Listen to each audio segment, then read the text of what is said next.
Salut à tous, c'est Pang de la chaîne Bienvenue sur cette vidéo qui aujourd'hui va parler d'hypnosophie et reprendre un thème que j'ai trouvé très intéressant dans le podcast de Charlène qui était la théorie et la pratique. Alors nous savons que dans notre modèle d'apprentissage on peut apprendre de façon théorique, lire des bouquins, aller en formation ou autre, ou de façon plus pratique, c'est-à-dire que on a quelques connaissances, ou on a eu un partage de connaissances à un moment donné, puis on met en application sur le terrain. Je pense que les deux éléments sont hyper importants et qu'en fonction de chacun, on va avoir plus tendance à l'un qu'à l'autre. Ce qu'on disait pendant le podcast, c'est que l'idée est quand même d'arriver à un équilibre entre l'un et l'autre. Plus on reste dans la théorie, plus il va être difficile de mettre en pratique parce qu'on aura toujours l'impression de ne pas être parfait, juste, de pas tout connaître. On va anticiper et projeter des problématiques où on va se dire ah, mais ça je pourrais pas y répondre ou ça va être compliqué. Donc souvent on ne se lance pas, on n'ose pas, on met pas en place et on reste dans une espèce de démarche qui va être hyper culpabilisante pour soi, à se dire je connais plein de choses mais au bout du compte je fais pas grand chose. Maintenant, certains centres, et là on peut reprendre les notions des énéatypes, des énéagrammes, centre instinctif, centre mental, centre émotionnel, certains centres dealent super bien avec la notion de se dire je connais, et le fait de connaître, ça me suffit, c'est-à-dire que ça me nourrit suffisamment pour être bien. Moi je suis un centre qui est plutôt instinctif et je suis vraiment quelqu'un d'empirique. J'ai mis en pratique des choses et après je les ai lues dans des bouquins.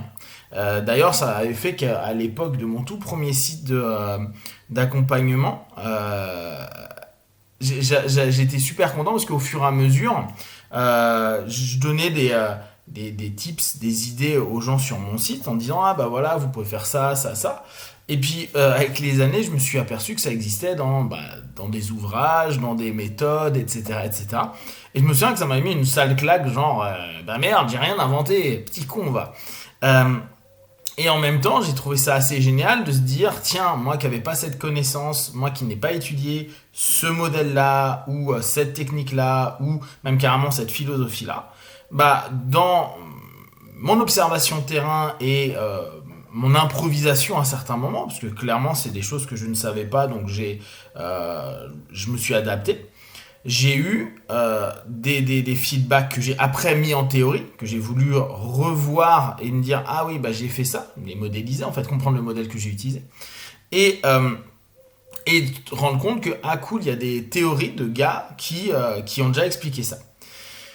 L'avantage d'être empirique, c'est que derrière on enlève assez rapidement les choses qui nous semblent pas intéressantes. Je dis bien nous parce que ça va être toujours par rapport à notre énergie, notre façon de pratiquer, notre façon de faire, notre façon d'expérimenter, qu'on va avoir un retour qui ne sera bon que pour nous. Après, bien sûr, quand on diffuse une info, moi par exemple qui aime bien diffuser de l'info, je précise tout le temps, c'est ma manière de faire. C'est pour ça qu'à la fin, vous m'entendez dire, ne prenez que ce qui est bon et juste pour vous, testez, observez, analysez et concluez. C'est vraiment, moi, j'y crois jusqu'à... ma pratique est juste jusqu'à ce qu'elle ne soit plus juste ou qu'elle soit complétée par autre chose ou qu'il y ait une nouvelle expérience qui valide ou invalide et qui parfois va être liée à une théorie. Étudier la théorie, c'est vraiment bien parce que il y a déjà, ça nous permet de nous dire ah mais ouais, ça j'y avais pas pensé. Ça nous rajoute des éléments et c'est extraordinaire quand on est quelqu'un qui moi je suis très pratique, qui d'un coup se dit putain comment je l'ai fait pour avancer dans ce que je fais, donc là je suis vraiment dans le faire, dans l'acte, sans connaître ça avant. Et d'ailleurs, ce qui est très drôle, c'est que tu te dis après, mais comment vraiment, je me souviens pas, bien sûr qu'on se souvient, mais on est hyper étonné de se dire, putain, j'ai pu faire des choses alors que j'avais un niveau de compétence qui était aussi bas. Et ça fonctionne dans des notions comme l'accompagnement, ou plein de notions d'ingénierie, etc. Et dans le sport, moi dans le sport, je connaissais 5 techniques et je répétais ces 5 techniques et quand plus tard j'ai capté des théories autour de ces techniques-là, je me dis mais comment j'ai pu m'en sortir avec ces 5 techniques, comment je faisais et sans comprendre, ou en comprenant comme ça, sans avoir d'autres opportunités, possibilités, ouvertures à un moment donné. Donc, l'idée est de pouvoir, quand on est pratique, se dire un moment, ok, je vais aller regarder les courants quand même de ce que je suis en train de faire, parce qu'il peut y avoir vraiment des éléments qui vont me permettre d'améliorer ma pratique. Pour les personnes qui sont davantage théoriques, le danger, pour moi, il y a plus de danger de rester théorique que pratique.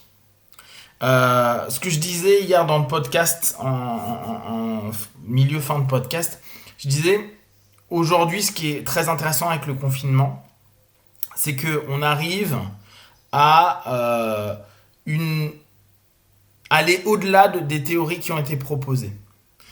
Ce que je faisais comme remarque depuis quelques semaines à des copains qui sont de courants divers, comme l'anarchisme, comme des révolutionnaires, des alters, etc., qui m'ont toujours dit on va renverser, on va faire une révolution, etc. Je leur disais mais vous êtes où là actuellement? Parce que partout dans le monde, vous n'êtes pas là. Vos théories que vous m'expliquez, qu'on partage, qu'on échange, etc., étaient on va renverser le pouvoir, on est armé, on est prêt, etc. Et je dis, le moment où il y aura une vraie opportunité à un moment donné, pour plein de raisons, vous êtes comme tout le monde en train de rester chez vous, à gueuler, à donner des idées alternatives qui sont parfois super intéressantes, mais concrètement, dans la vraie vie, dans l'action, la pratique, vous n'êtes plus là. Vous existez quand il y a une manif, par exemple, mais là, vous n'en créez pas une. Vous existez par réaction à quelque chose, mais vous ne créez pas une action.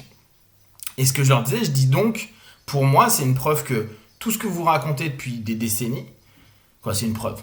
Ça peut être une réflexion, là-dessus on peut aller sur de la théorie complètement, mais en tout cas, dans la pratique, tout ce que vous avez vendu pendant des décennies, vous êtes inapte à le mettre en pratique, et donc il y a un fantasme constant, et clairement une masturbation intellectuelle, un plaisir intellectuel, voire un plaisir même de revendication, et c'est très bien, parce qu'il nous en faut aussi cette énergie-là, mais dans la réalité, il n'y a pas quelque chose de réel par rapport à tout ça. Ce qui, pour moi, qui suis très pratique, me dit, tiens, toutes ces théories-là, elles sont bien pour te faire plaisir au cerveau, mais elles ne sont absolument pas valides et valables, donc ça reste un plaisir intellectuel. Et après, ne me parlons pas, à moi, il ne faut vraiment pas me parler de, ouais, mais le jour où on fera, mais tu le feras pas. J'y crois pas parce que la preuve, la période où dans le monde, je ne parle pas qu'en France, dans le monde on pourrait potentiellement être dans une mise en action et non plus dans une théorie de principes révolutionnaires, de principes divers, ce que je disais hier dans le podcast, on reste chez nous, on reste confiné et on obéit à des règles, à des lois, pour plein de raisons, n'oubliez pas, on se donne naturellement de la rationalisation des actes que l'on fait. Je fais ça parce que je veux pas blesser d'autres personnes, je fais ça parce que je veux pas rendre malade les gens, je fais ça parce que je ne veux pas être malade, je fais ça. Tout ça, c'est rationalisé. Mais comme un mouvement théorique qu'on rationalise et qu'on dit quand on l'aura mis en place, quand le peuple aura renversé le pouvoir, quand on aura mis quelque chose de nouveau en place, quand. Sauf que quand il y a des opportunités, il y a peu d'action parce qu'on reste plus dans la théorie. Ce qui ne veut pas dire qu'il n'y aura jamais d'action.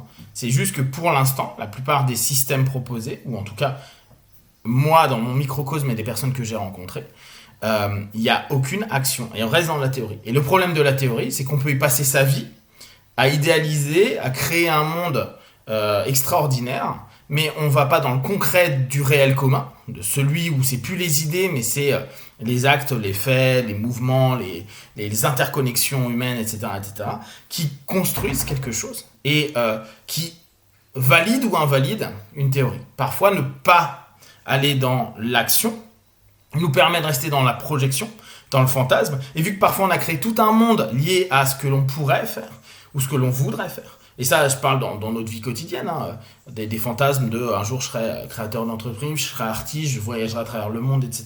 Mais on fait rien dans le concret pour mettre step by step cette réalité en place. Ce qui fait que ça nous valide là et peut-être qu'on vit très bien avec, ou ça peut nous créer des frustrations, du malaise ou du mal-être. D'où l'importance d'aller croiser avec le réel commun, le réel, la réalité, le concret. Si vous avez des questions et des remarques, partagez sur Facebook, YouTube, j'y répondrai le plus rapidement possible. Comme d'habitude, de tout ce que je propose, ne prenez que ce qui est juste bon pour vous. Testez, analysez et concluez. Be one. Ciao.